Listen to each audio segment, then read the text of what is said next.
Hi friends, ಎಲ್ಲರಿಗೂ ನಮಸ್ಕಾರ. Welcome to Geetha YouTube channel. ಎಲ್ಲರಿಗೂ ವರಮಹಾಲಕ್ಷ್ಮಿ ಹಬ್ಬದ ಶುಭಾಶಯಗಳು. ನೋಡಿ, ಇಲ್ಲಿ ನಾನು ಇದರಲ್ಲೇ 2 ಗ್ಲಾಸ್ ಆಗೋಷ್ಟು ತೊಗರಿಬೇಳೆನ ತಗೊಂಡಿದ್ದೀನಿ. ಇವತ್ತು ಹೋಳಿಗೆ ಮಾಡಬೇಕಲ್ವ, ಅದನ್ನೇ ಈ ವಿಡಿಯೋ ಮಾಡ್ತಾ ಇದ್ದೀನಿ.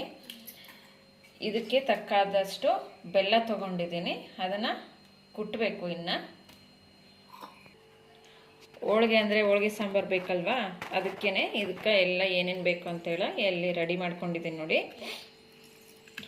ಇದು ಬಂದು ಕಡಲೆಬೇಳೆ ಸ್ವಲ್ಪ ತೊಗೊಂಡಿದ್ದೀನಿ, ಚಕ್ಕೆ, ಇದು ಸಣ್ಣ ಮಗ್ಗು ದೊಡ್ಡ ಮಗ್ಗು ಅಂತ ಹೇಳ್ಬಿಟ್ಟು ಇದನ್ನು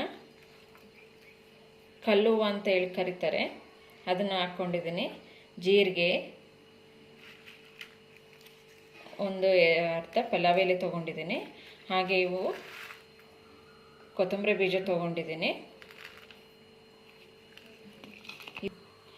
ಇದಕ್ಕೆ ಕೊಬ್ಬರಿ, ಒಂದು ಟೊಮೊಟೊ ತೊಗೊಂಡಿದ್ದೀನಿ. ಹಾಗೆ ಕರಿಬೇವು ಹಾಕ್ಕೊಂಡಿದ್ದೀನಿ. ಬೆಳ್ಳುಳ್ಳಿ, ಒಂದು ಈರುಳ್ಳಿ ಹೆಚ್ಚಿಟ್ಕೊಂಡಿದ್ದೀನಿ. ಹಾಗೆ ಸಾಂಬಾರಿಗೆ ಇಲ್ಲಿ ನಾನು ಬ್ಯಾಡಗಿ ಮೆಣಸಿನ್ಕಾಯಿನ ತೊಗೊಂಡಿದ್ದೀನಿ. ಇವು ಒಂದು 15ರಿಂದ 20 ಇದ್ದಾವೆ. ನೀವು ನಿಮ್ಮ ಖಾರಕ್ಕೆ ಎಷ್ಟು ಬೇಕು ಅಷ್ಟು ಕ್ವಾಂಟಿಟಿಯಲ್ಲಿ ತಗೊಳ್ಳಿ.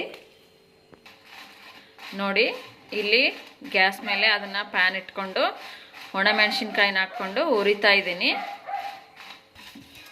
ನೋಡಿ, ಮೆಣಸಿನ್ಕಾಯಿ ಆದಮೇಲೆ ಈಗ ಅವೇನ ಮಸಾಲೆ ಐಟಮ್ ಎಲ್ಲ ತೊಗೊಂಡಿದ್ವಲ್ವ, ಚಕ್ಕೆ, ಲವಂಗ, ಮೆಣಸು, ದೊಡ್ಡ ಮೆಣಸು, ಚಕ್ರ ಮಗ್ಗು ಎಲ್ಲ ಅದನ್ನು ಹಾಕ್ಕೊಂಡು ಹುರ್ಕೋಬೇಕು. ನೋಡಿ, ಅವು ಮಸಾಲೆ ಐಟಮ್ ಎಲ್ಲ ಹುರ್ಕೊಂಡಿದ್ದಾದಮೇಲೆ ಈರುಳ್ಳಿ, ಟೊಮೊಟೊ, ಕರಿಬೇವು, ಬೆಳ್ಳುಳ್ಳಿ ಹಾಗೆ ಕೊಬ್ಬರಿನ ಹಾಕ್ಕೊಂಡು ಎಣ್ಣೆ ಹಾಕ್ಕೊಂಡು ಹುರ್ಕೋಬೇಕು. ನೋಡಿ, ಇದು ಎಲ್ಲ ಹುರಿದಿದ್ದು ಆಗಿದೆ. ಇವಾಗ ಬಾಳ್ಗೆನ ತೆಗಿತಾ ಇದ್ದೀನಿ ಗ್ಯಾಸಿಂದ. ನೋಡಿ, ಇಲ್ಲಿ ನಾನು ಬೇಳೆ ಕುದಿಸ್ಲಿಕ್ಕೆ ನೀರು ಹಾಕ್ಕೊಂಡು ಇಟ್ಕೊಂಡಿದ್ದೀನಿ. ಇವಾಗ ಬೇಳೆನ ಚೆನ್ನಾಗಿ ತೊಳ್ಕೊಂಡು ಬರೋಣ. ನೋಡಿ, ಇಲ್ಲಿ ಚೆನ್ನಾಗಿ ತೊಗರಿಬೇಳೆನ ವಾಶ್ ಮಾಡ್ಕೋಬೇಕು. ಅದರಲ್ಲಿ ಧೂಳು ಎಲ್ಲ ಇರುತ್ತಲ್ವ, ಅದೆಲ್ಲ ಕ್ಲೀನ್ ಆಗೋ ತನಕ ವಾಶ್ ಮಾಡ್ಕೋಬೇಕು. ನೋಡಿ, ಇದರಲ್ಲೇ 2 ಗ್ಲಾಸ್ ಆಗೋಷ್ಟು ತೊಗರಿಬೇಳೆ ತೊಗೊಂಡಿದ್ದೆ. ಅದಕ್ಕೆ ಇವಾಗ 2 ಗ್ಲಾಸ್ ಬೆಲ್ಲ ಹಾಕಿ ಮೇಲೆ ಒಂದು ಸ್ವಲ್ಪ ಎಕ್ಸ್ಟ್ರಾ ಹಾಕಿದ್ದೀನಿ. ನಿಮಗೆ ಸ್ವೀಟು ಎಷ್ಟು ಬೇಕೋ ನಿಮ್ಮ ಸ್ವೀಟಿಗೆ ತಕ್ಕಂತೆ ಬೆಲ್ಲ ಹಾಕ್ಕೊಳ್ಳಿ. ನೋಡಿ, ನಾವು ಬೇಳೆ ಕುದಲಿಕ್ಕೆ ನೀರಿಟ್ಟಿದ್ವಲ್ವ, ಅವು ಇವಾಗ ಸ್ವಲ್ಪ ಕಾಯ್ತಾ ಇದ್ದಾವೆ. ಅದಕ್ಕೇ ನಾನು ಇಲ್ಲಿ ತೊಳೆದಿಟ್ಕೊಂಡಿರೋ ತೊಗರಿಬೇಳೆನ ಹಾಕೋತಾ ಇದ್ದೀನಿ. ಅವು ಕುದಿಲಿ. ಇಲ್ಲಿ ನೋಡಿ, ನಾವೇನು ಹುರ್ಕೊಂಡಿದ್ವಲ್ವ ಒಣಮೆಣಸಿನ್ಕಾಯಿ, ಅವನ್ನ ಮಿಕ್ಸಿಗೆ ಹಾಕ್ಕೊಳ್ತಾ ಇದ್ದೀನಿ. ಅದಕ್ಕೆ ಇವಾಗ ಕೊಬ್ಬರಿ ಹಾಕ್ಕೊಂಡು ಇದನ್ನು ನೈಸಾಗಿ ಪುಡಿ ಮಾಡಿಕೊಂಡು ಆಮೇಲೆ ಮಿಕ್ಕಿರೋ ಮಸಾಲೆ ಐಟಮ್ನ ಹಾಕ್ಕೊಂಡು ಮಿಕ್ಸಿ ಮಾಡ್ಕೋಬೇಕು.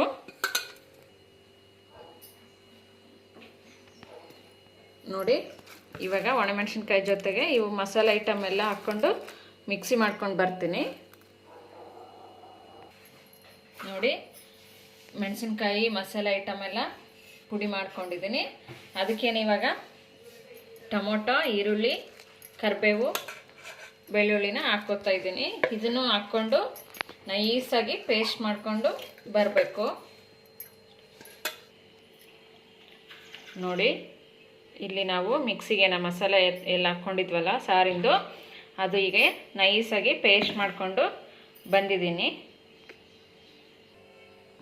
ನೋಡಿ, ಹೋಳಿಗೆ ಅಂದರೆ ಕಣಕ ಬೇಕಲ್ವಾ, ಇಲ್ಲಿ ನಾನು ಒಂದು 1/4 kg ಆಗೋವಷ್ಟು ಮೈದಾ ಹಿಟ್ಟು ತೊಗೊಂಡಿದ್ದೀನಿ. ಅದಕ್ಕೆ ಸ್ವಲ್ಪ ಒಂದು ಚಿಟಿಕೆಯಷ್ಟು ಉಪ್ಪು, ಹಾಗೆ 1 ಸ್ಪೂನಷ್ಟು ಎಣ್ಣೆ ತೊಗೊಂಡಿದ್ದೀನಿ. ಅದನ್ನ ಇವಾಗ ಡ್ರೈ ಮಿಕ್ಸ್ ಮಾಡ್ಕೊಳ್ಳೋಣ. ಚೆನ್ನಾಗಿ ಕಲಿಸ್ಕೋಬೇಕು. ಎಣ್ಣೆ, ಸ್ವಲ್ಪ ಉಪ್ಪು ಹಾಕ್ಕೊಂಡು. ನೋಡಿ, ಹೀಗೆ ಇದಕ್ಕೆ ಸ್ವಲ್ಪ ಸ್ವಲ್ಪನೇ ನೀರು ಹಾಕ್ಕೊಂಡು ಈ ರೀತಿಯಲ್ಲಿ ಕಲಿಸ್ಕೋಬೇಕು. ಇದಕ್ಕೆ ಇವಾಗ ಸ್ವಲ್ಪ ಎಣ್ಣೆ ಹಾಕ್ಕೊಂಡು ಕಲಸೋಣ.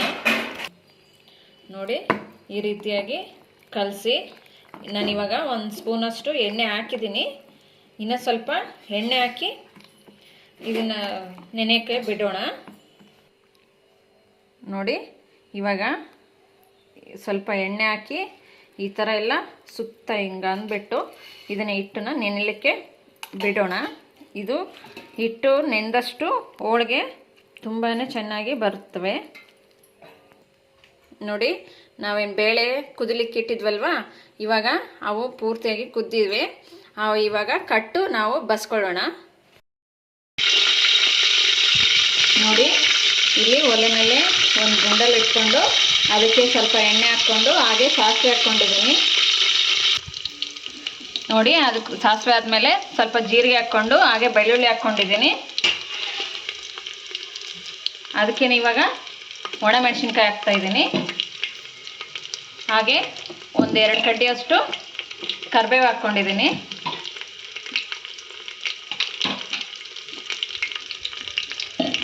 ನೋಡಿ ನಾವೇನೋ ರುಬ್ಬಿ ಇಟ್ಕೊಂಡಿದ್ವಲ್ವ ಸಾರಿಂದು ಮಸಾಲ, ಅದನ್ನು ಇವಾಗ ಇದಕ್ಕೆ ಹಾಕ್ಕೊಳ್ಬೇಕು.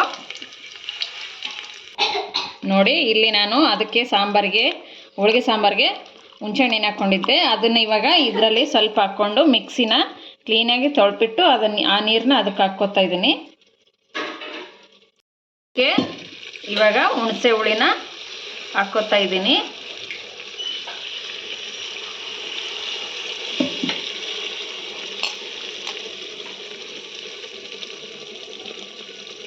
ಸ್ವಲ್ಪನ ಹಾಕ್ಕೊಳ್ಳಿ, ಆಮೇಲೆ ಬೇಕಂದರೆ ರುಚಿ ನೋಡಿಬಿಟ್ಟು ಹಾಕ್ಕೊಳ್ಳೋಕ್ಕೆ ಬರುತ್ತೆ.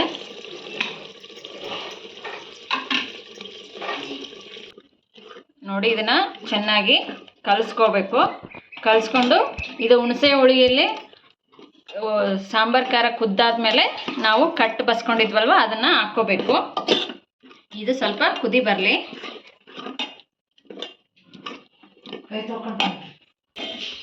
ನೋಡಿ ನಾನು ಮಿಕ್ಸಿಗೆ ಸ್ವಲ್ಪ ನೀರು ಹಾಕ್ಕೊಂಡು ತೊಳೆದ್ಬಿಟ್ಟು ಹಾಕ್ಕೋತಾ ಇದ್ದೀನಿ. ನೋಡಿ ಅದಕ್ಕೆ ರುಚಿಗೆ ತಕ್ಕಷ್ಟು ಉಪ್ಪು ಹಾಕ್ಕೋಬೇಕು. ನಾನು ಮೊದಲೇ ಹಾಕ್ಕೊಂಡಿದ್ದೆ ಮಿಕ್ಸಿ ಮಾಡ್ಕೊಡ್ಬೇಕಾದ್ರೆ, ಅದಕ್ಕೆ ಈಗ ಸ್ವಲ್ಪ ಹಾಕ್ಕೋತೀನಿ.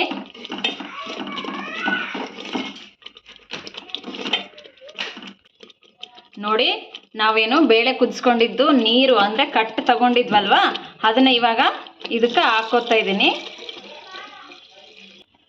ನೋಡಿ ನಾನು ಕಟ್ಟೆನ ತಗೊಂಡು ಇಟ್ಟಿದ್ನಲ್ಲ ಪಾತ್ರೆ, ಅದಕ್ಕೆ ಸ್ವಲ್ಪ ನೀರು ಹಾಕ್ಕೋತಾ ಇದ್ದೀನಿ.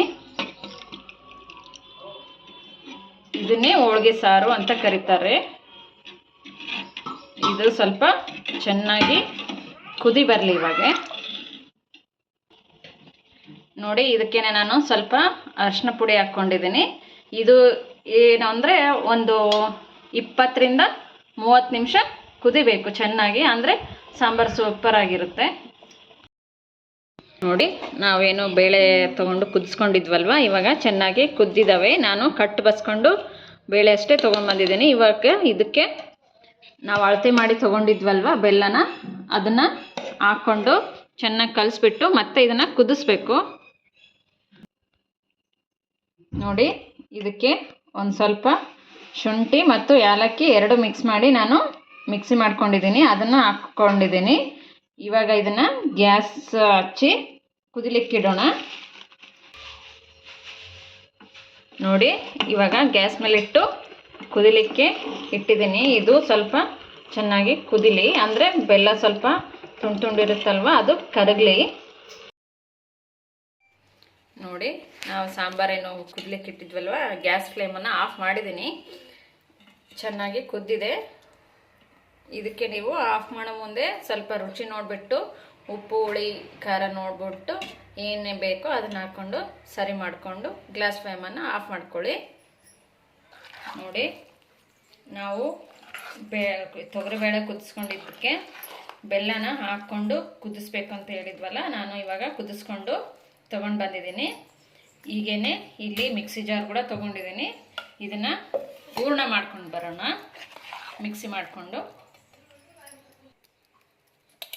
ನೋಡಿ ಹೀಗೆ ನೈಸಾಗಿ ಹೂರ್ಣನ ಮಾಡ್ಕೊಂಡು ಬರಬೇಕು. ತೋರಿಸ್ತಾ ಇದ್ದೀನಿ ನಿಮಗೆ.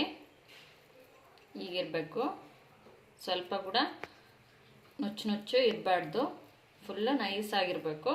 ಇದನ್ನ ಇವಾಗ ಒಂದು ಪಾತ್ರೆಗೆ ಟ್ರಾನ್ಸ್ಫರ್ ಮಾಡ್ಕೊತಾ ಇದ್ದೀನಿ. ಹಾಗೆ ಮಿಕ್ಕಿರೋ ಇದನ್ನೇನಿದೆ ಅಲ್ವಾ, ಇದನ್ನೇ ಹಾಗೆ ನಾನು ಮಿಕ್ಸಿ ಮಾಡಿಕೊಂಡು ಬರ್ತೀನಿ.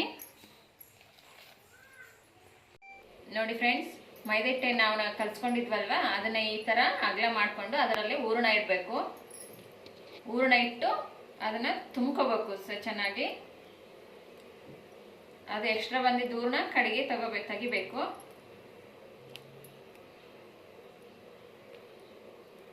ಈ ರೀತಿಯಾಗಿ ಫುಲ್ ಕವರ್ ಮಾಡಿಕೊಂಡು ಇದನ್ನೇ ಹೋಳಿಗೆ ಮಾಡೋದು. ಅದೇ ರೀತಿ ಎಲ್ಲವನ್ನೂ ನಾನು ತುಂಬ್ಕೊತೀನಿ. ನೋಡಿ, ಈ ತರ ತೀಡ್ಕೋಬೇಕು ಹೋಳಿಗೆನ. ನಮ್ಗೆ ಎಷ್ಟು ತೆಳ್ಳಗೆ ಬೇಕೋ ಅಷ್ಟು ತೆಳ್ಳಗೆ ನಾವು ತೀಡ್ಕೋಬಹುದು. ನೋಡಿ, ನಿಮಗೆ ಯಾವ ರೀತಿ ಅನುಕೂಲ ಆಗುತ್ತೋ ಆ ರೀತಿಯಿಂದ ತಗೊಂಡು ಹಂಚಿನಲ್ಲಿ ಹಾಕ್ಬೇಕು. ಇಲ್ಲಿ ಲತ್ತುಡಿಯಲ್ಲಿ ಸುತ್ಕೊಂಡಿದೆ. ಹೀಗೆ ಹಂಚಿನಲ್ಲಿ ಹೋಳಿಗೆನ ಹಾಕೋಬೇಕು.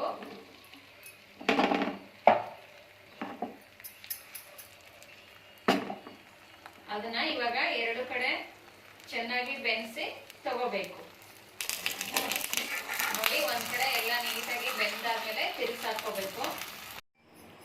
ನೋಡಿ ಫ್ರೆಂಡ್ಸ್, ನಾವೇನು ಹೋಳಿಗೆ ಮಾಡಿದ್ವಲ್ವಾ, ಹಂಚಿಂದ ತೆಗೆದು ಹೀಗೆ ಪ್ಲೇಟಿಗೆ ಹಾಕಿ ಸರ್ವ್ ಮಾಡಿ ತೋರಿಸ್ತಾ ಇದ್ದೀನಿ. ನೋಡಿ, ಇದ್ರ ಜೊತೆ ನಿಮಗೆ ತುಪ್ಪ, ಶಿಕರಣಿ, ಬಾಳೆಹಣ್ಣಿನ ಶಿಕರಣಿ ಏನು ಬೇಕೋ ಅದನ್ನ ಹಾಕ್ಕೋಬೋದು. ಇದಕ್ಕೆ ಬಂದು ತುಪ್ಪನೇ ಚೆನ್ನಾಗಿರುತ್ತೆ. ಇದಕ್ಕೆ ನಾನು ಹೀರೆಕಾಯಿ ಪಲ್ಯ ಮಾಡಿದ್ದೀನಿ, ಹಾಗೆ ಕೋಸಂಬರಿ ಮಾಡಿದ್ದೀನಿ. ನಾನು ಹೋಳಿಗೆ ಸಾಂಬಾರು ಏನು ತೋರಿಸಿದ್ನಲ್ವಾ, ಅದನ್ನು ಇದಕ್ಕೆ ನೀವು ಬೆಲ್ಲ ಬೇಕು ಅಂದರೆ ಬೆಲ್ಲ ಹಾಕ್ಕೋಬೋದು, ಹೂರಣ ಬೇಕಂದರೆ ಹೂರಣ ಹಾಕ್ಕೋಬೋದು. ಕುದಿಬೇಕಾದ್ರೆ ನೋಡಿ, ಅನ್ನ,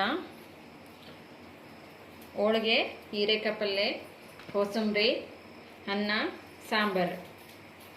ಈ ವಿಡಿಯೋ ಇಷ್ಟವಾಗಿದೆ ಅಂತ ಅನ್ಕೋತೀನಿ. ವಿಡಿಯೋ ಇಷ್ಟ ಆದರೆ ನಿಮ್ಮ ಫ್ಯಾಮಿಲಿ ಆ್ಯಂಡ್ ಫ್ರೆಂಡ್ಸ್ ಜೊತೆಗೆ ಶೇರ್ ಮಾಡ್ಕೊಳ್ಳಿ.